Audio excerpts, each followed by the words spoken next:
ప్రతి ఏటా మాదిరిగానే ఈ సంవత్సరం కూడా జన విజ్ఞాన వేదిక ఆధ్వర్యంలో చెక్కుముక్కి సైన్స్ సంబరాలు నిర్వహిస్తున్నట్టు జేవీవీ ప్రతినిధులు తెలిపారు. ఆదిలాబాద్ జిల్లా కేంద్రంలోని డైట్ కళాశాలలో ఆదివారం ఆహ్వాన సంఘం సమావేశం ఏర్పాటు చేశారు. ఈ సందర్భంగా ఇందుకు సంబంధించిన వివరాలను వెల్లడించారు. ప్రభుత్వ, ప్రైవేటు పాఠశాలల విద్యార్థులకు ఈ పోటీలు నిర్వహిస్తున్నట్లు తెలిపారు. నవంబర్ 7న పాఠశాలల స్థాయి, 21న మండల స్థాయి, 28న జిల్లా స్థాయి పరీక్షలు ఉంటాయని పేర్కొన్నారు. విజేతలుగా నిలిచిన వారు రాష్ట్ర స్థాయికి ఎంపికవుతారని అన్నారు. ఈ కార్యక్రమం జయప్రదం అయ్యేలా అందరూ సహకరించాలని విజ్ఞప్తి చేశారు.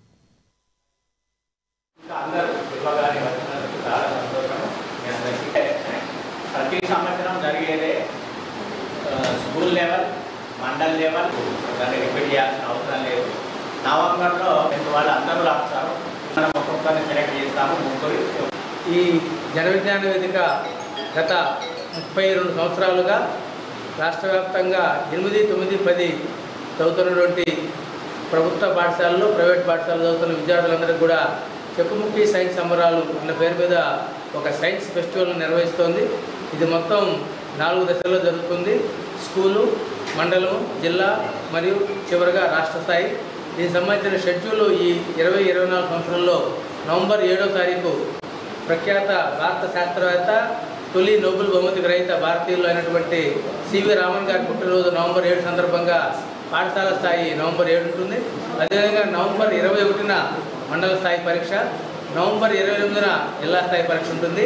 చివరిగా ఈ 3 పరీక్షల్లో ఎవరైతే విజేతలుగా నిలుస్తారో ఆ విజేతల టీములు అటు గవర్నమెంట్ తెలుగు మీడియం నుంచి ఒకళ్ళు, అదేవిధంగా గవర్నమెంట్ ఇంగ్లీష్ మీడియం నుంచి ఒకళ్ళు, అదేవిధంగా ప్రైవేట్ ఇంగ్లీష్ మీడియం ప్రతి జిల్లా నుంచి 3 టీములు అన్ని 33 జిల్లాల నుంచి డిసెంబర్ 14, 15, 16 ఈ 3 రోజులు ఆదిలాబాద్ పట్టణంలోనే జరగనున్నటువంటి చెక్కుముక్కి సైన్స్ సంబరాల రాష్ట్ర స్థాయి కార్యక్రమానికి వారందరూ ఇక్కడ హాజరవబోతున్నారు. ఆ సందర్భంగా 3 రోజులు మన ఆదిలాబాద్ పట్టణంలో సైన్స్ కేంద్రంగా పిల్లలే మొత్తంగా పిల్లలే నిర్వహించే సైన్స్ సంబరాలని ఈ ఆదిలాబాద్ పట్టణంలో ఏర్పాటు చేయబోతున్నాం.